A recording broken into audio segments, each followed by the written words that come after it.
Say something, Michael.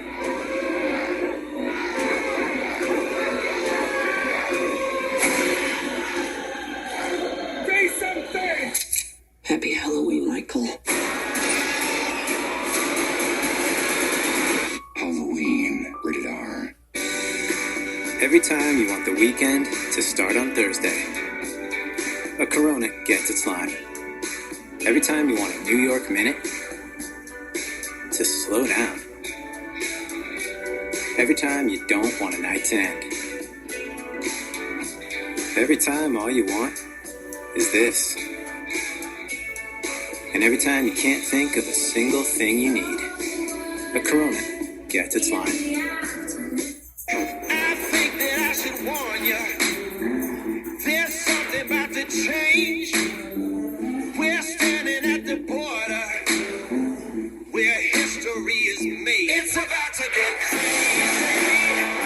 It's about to go down. It's about to get crazy.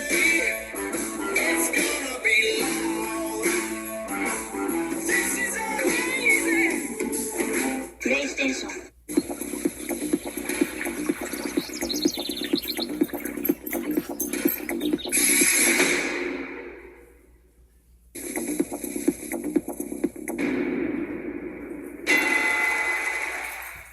Golden Corral's Beef Lovers Banquet with our all-new bacon-wrapped sirloin filet, smoked beef brisket, portobello top sirloin, and golden delicious shrimp. The Beef Lovers Banquet, Golden Corral, your choice. Rules.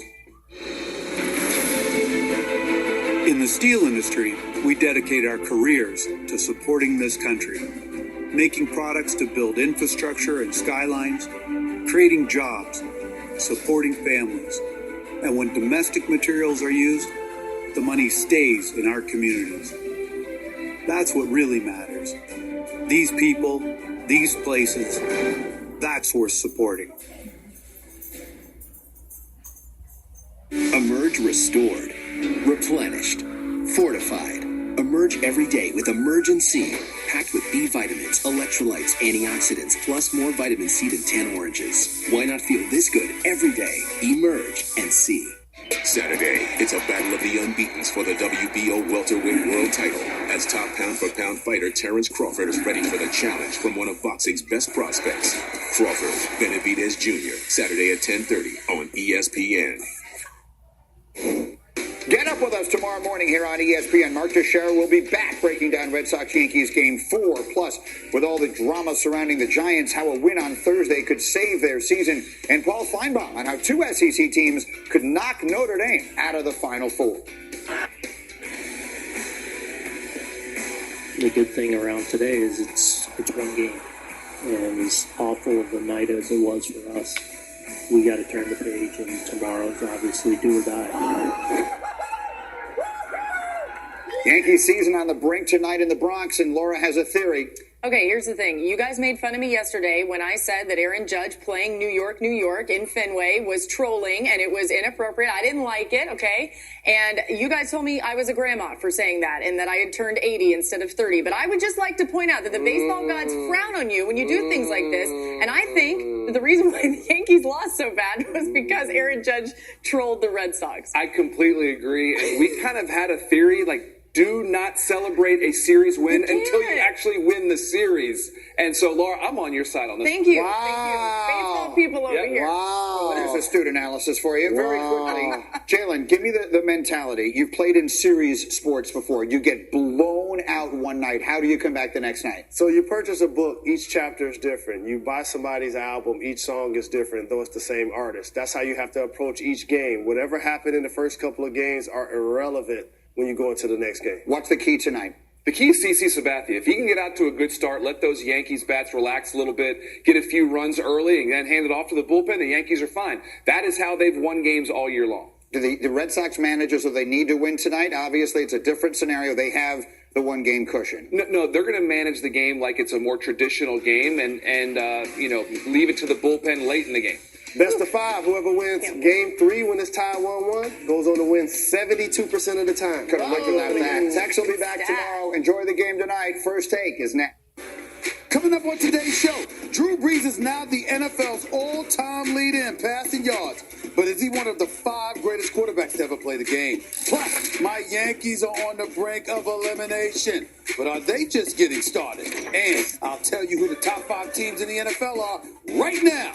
All that and more coming up. First Take in the house. Let's get it.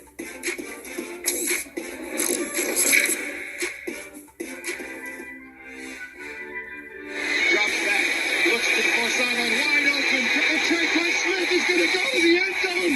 You have just witnessed history in New Orleans. Drew Brees is the all-time leading passer. There's only one word that comes to mind: greatness. What's going on, everybody? Welcome into First Take on a Tuesday. Thank you so much for hanging with us here in NYC. He's Stephen A. Smith. He's Max Kellerman. He's Ryan Clark. Yo. How we feeling, fellas? My dog. Hey. We're not having a very good morning. Why? I mean, did you see my Yankees get beat down? No, they didn't. Like that? I don't know what you're That talking was about. I didn't call it. embarrassing. Did you see the beat down? So embarrassing. I was watching Monday Night Football. I don't know what you're talking about. Yeah, seriously? What kind of score is that? There was a baseball game. Did you get the pregame? Oh, no. You got something to explain later, Mr. Severino. You got something, but you don't get to sit up there. Severino got something to explain to me. I called that right. True. Please. All right, on a positive note, huge congrats to Drew Brees and his beautiful family. This man is a true example of greatness, both on and off the field. Last night, he etched his name in the record books again, passing Brett Favre and Peyton Manning for most passing yards in NFL history en route to a 43-19 stomping of Washington. Stephen A. Smith, where's Drew Brees rank among best all-time quarterbacks? I think he should be considered for top 5. It's not definitive, but he should definitely warrant consideration. I will tell you this right now. I take him over Brett Favre. I tell you that right now. He's one of us. That's all that matters. That's the one vote that matters. I'll take him over. Well, especially against him. Yes. The point that I'm trying to make to you is that it would definitely be above Brett Favre. I am aware of the fact that Drew Brees, most of his success has obviously come playing indoors.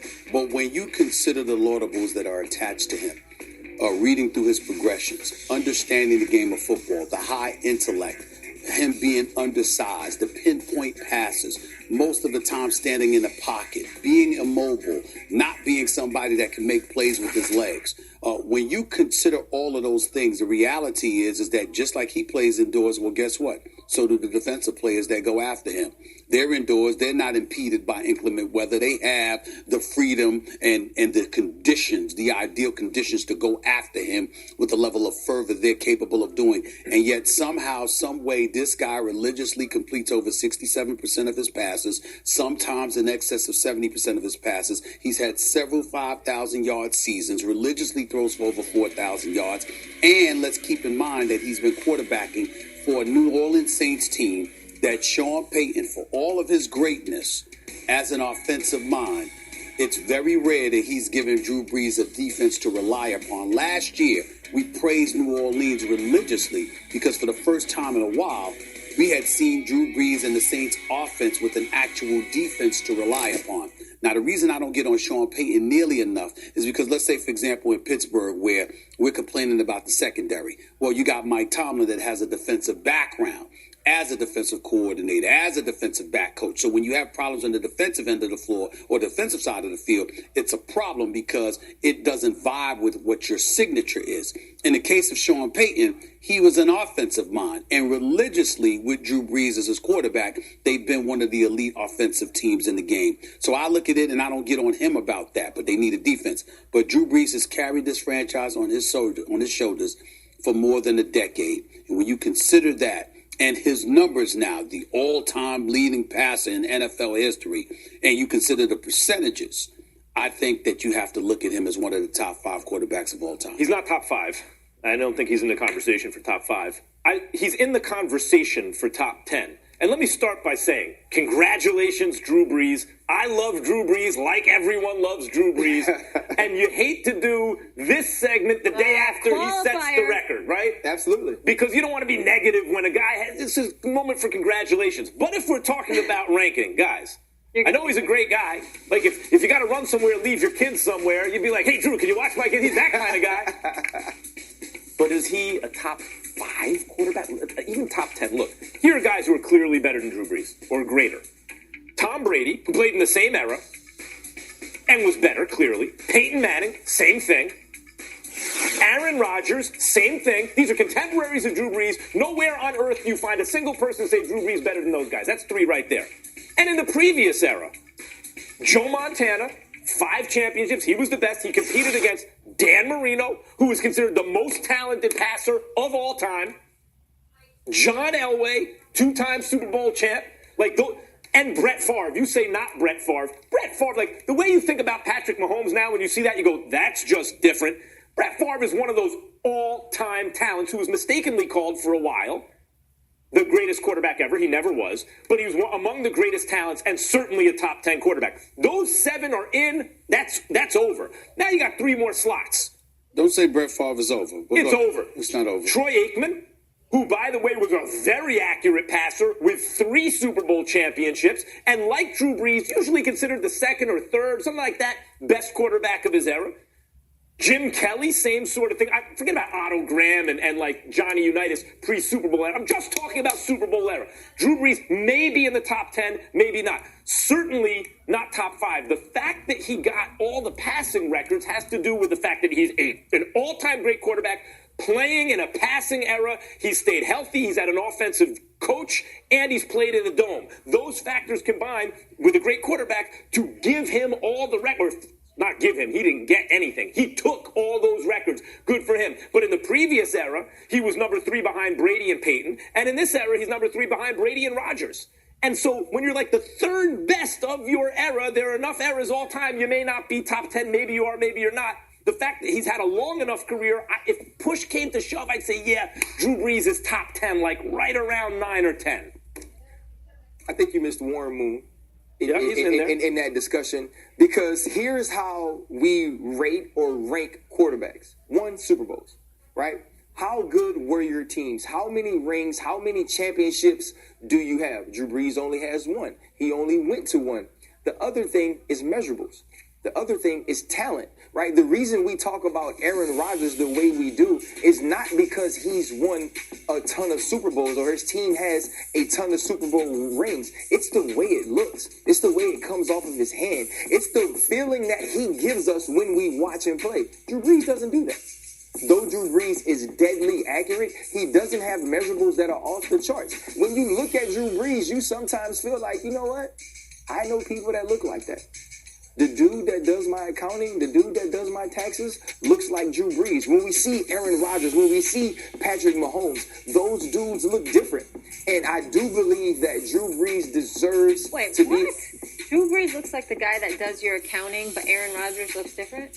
Yeah, and I'm not talking about... I'm not talking about the way he looks aesthetically. I'm talking about the way he performs on the field. When you see a ball come out of Aaron Rodgers' hands, it's different. When you see a ball comes out of Drew Brees' hands, you're like, oh, that was a good throw. It was on point. There was nothing special about it. And so I think when we look at Drew Brees that way, that's why we don't put him in the conversation of best ever. But you're okay with putting Brett Favre in that conversation? Absolutely am.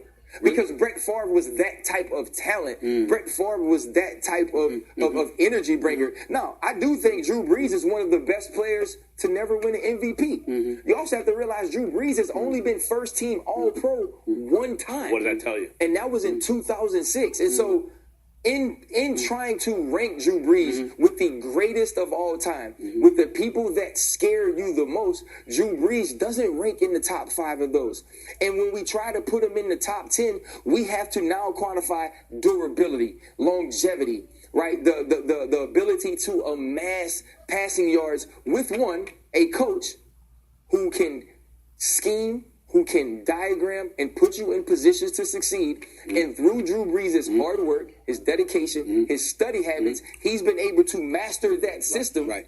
But it hasn't turned into putting him in the conversation of top 5. So when I say John Elway, you think Drew Brees? Well, listen. Without looking at numbers, when you watch it, Stephen A., do you think Drew Brees? No, I don't. But I'm not letting you get away with that, despite the fact that you're the football expert and the Super Bowl champion in the squad. This blasphemy that you just uttered out of your mouth. It's amazing to me. All right, now we're not going to pay too much attention to numbers because I'll leave that to Mr. Max Kellerman here because that's all he has to rely upon. I'm going to say this to you: when you look at Drew Brees, we'll look at the fact that Brett Favre has thrown 336 career touchdowns. Drew Brees is less a